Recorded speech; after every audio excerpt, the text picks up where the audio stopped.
우리 이화영 부지사님, 네.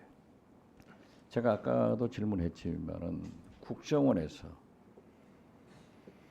많은 자료를 검찰에 냈고 검찰은 재판부에 냈는데 왜 재판부에서는 국정원의 자료를 증거로 채택하지 않고 배척했을까요? 그러니까 거듭 말씀드리면 증거로는 채택을 했는데 그 네. 내용에 대해서 채택하지 않았습니다. 그 내용에 대해서 네. 그 내용이 뭐가 안 됐는지 기억하세요?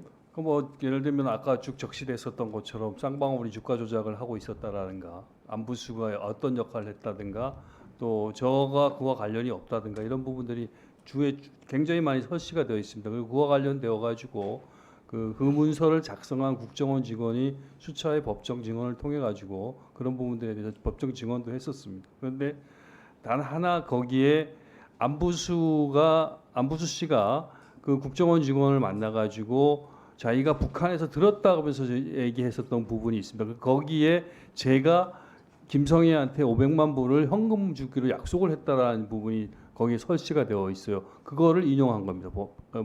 법원에서. 그런데 그거는 제가 아까 말씀드렸던 것처럼 상당히 그렇게 설치된 것조차도 좀 저는 의심이 들고 좀 그게 있어야 될 정황이 전혀 없는 건데 안부수라는 사람이 쌍방울하고 어떤 그 대북 사업을 관련돼서 금전적 거래를 하면서 그런 부분을 국정원에게 좀 은폐하기 위해서 저를 갖다 놓은 건지 어떤 경우인지 그런 부분에 대해서 좀 확인을 해볼 필요가 있다고 생각을 하는 겁니다. 안부수 씨에 대해서는 신뢰하십니까? 전혀 신뢰하지 않습니다. 국정원에서도 우리가 그분은 신뢰를 하지 않기 때문에 제가 원장 할 때도 사업 신청을 하면 다 배제를 했어요. 네. 봉지욱 기자님, 취재 과정에서 법원에서 인용되지 않은 것, 지금 현재 김성애 통전부 실장이죠? 저하고도 잘 알아요. 김성애 씨는 500만 불 줬다고 하는 것은 인용했다는데 그 이유가 어디에 있다고 생각하십니까? 일단은 그 국정원 블랙 요원이 작년 6월과 7월 그리고 지난달 법정에 2차례씩 나와서 총 4차례 증언을 했는데 지금 이화영 부지사 말씀하신 부분 스마트팜 비용 500만 불 대납 그 부분은 안부수가 그냥 말한 전원을 적은 것이고 그냥 적으면 이건 사실 첩보는 되진 않는 것이기 때문에 확인은 거치지 않았다고 분명히 이제 반복해서 얘기를 하고 있고 뭐라고 얘기를 하냐면 내가 생각하기에는 지금 김성애가 개인적으로 돈이 필요하거나 통일전선부가 곧 있을 북미 회담의 거마비 돈이 필요한 상황이다. 그래서 내가 안부수 협조자에게 김성애를 만나면 물어볼 것. 김성애가 이렇게 대답하면 가장 질문과 가장 답변을 줬다라고 그러니까 임무를 줍니다. 그래서 지난달도 그 블랙 요원이 다시 법정에 나와서도 똑같은 대답을 했어요. 그거는 그 국정원 문건의 그 보고서에 있는 것은 문장 그대로 읽으시면 안 된다는 것. 그러니까 사실은 그것이 아닐 수 있다. 그렇게 얘기를 했는데 그런 것들은 다 배제가 되고 판결이 되더라고요. 네. 네. 그리고 이제 한 말씀 좀 드리면 조금 전에 그 엄영수 비서실장 제가 취재 과정에서도 저 전화를 많이 드렸었는데 지금 좀 약간 위증을 하시는 것 같아요. 본인이 검찰 진술하고 법정에서 증언한 걸 보면 2019년 7월 이제 저분이 이제 비서실장이 되신 게 2019년 5월이에요. 그때까지는 스마트팜이 뭔지도 몰랐고 아까 본인이 얘기했듯이 북남사업 협력 제안서를 만들 때 서브 역할을 했고 그 제안서를 만든 것은 당시에 미래전략실의 김영수 본부장이었습니다. 본인은 그것을 알 수 없는 위치였는데 검찰에서는 계속 모른다고 하다가 검사가 그 50억이 혹시 스마트팜 비용 아니에요라고 물으니까 그게 그런 것 같습니다라고 말을 하면서 논란이 됐었고 그리고 또 쌍방울의 대북 사업은 주가 부양이 목적이라고 본인이 검찰에서 진술했어요. 그리고 2019년 5월에 북한과 사업 계획서를 체결할 때 동영상을 찍은 것 전문 촬영팀을 데리고 가서 영상을 찍은 것도 저희가 나중에 다 퍼뜨려서 주가를 부양하기 위한 것이었습니다.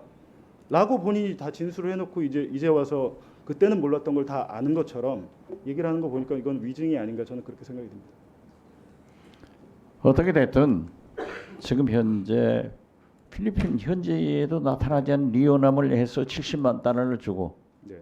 김성애한테 500만 달러, 나중에 300만 달러, 800만 달러를 김성태 회장이 외국에서 도망쳤다가 잡혀 들어오면서 나오기 시작했단 말이에요. 네. 그렇죠? 2022년 11월 달 언론 보도를 보시면 김성태 회장이 도피 중에 필리핀 마닐라에서 거액의 도박을 했다는 기사들이 많이 나왔습니다. 검찰이 확인을 하고 있다고 했고요.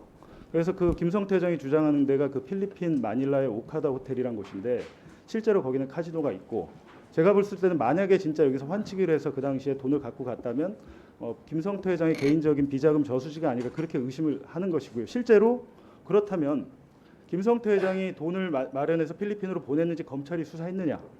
수사 기록에 그런 게 없습니다. 뇌물을 줬다고 하는데 뇌물의 자금을 어디서 마련했는지, 어떤 방법으로 보냈는지, 그렇다면 김성태 회장이 언제, 어디서, 몇 시에, 어떤 방법으로 리오남에게 70만 불을 줬는지 단 하나도 조사가 안 돼 있어요.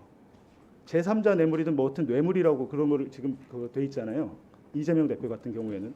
근데 제가 볼 때는 뇌물 사건 치고는 이렇게 엉성한 수사를 해놓고 1심 판결에서 이거를 그냥 김성태의 말만 믿고 다 판결해버렸다. 만약에 김성태의 말이 진실이라면 지난 대선 당시에 쌍방울이 이재명 후보의 변호사비를 대납해줬다. 이런 의혹이 굉장히 컸고 선거에 영향을 상당히 미쳤던 걸로 아는데 그 부분에 대해서 김성태 회장은 그런 사실이 없다고 얘기하고 있습니다. 전혀 없다고. 아까 그 부분에서 그 말씀을 하시던데 예, 그 녹음 파일에 나오는데 발언 정리해 주시고요. 네. 그렇습니다. 김성태의 말을 취사 선택해서 믿는 게 과연 맞느냐는 겁니다. 제 말은. 네. 네.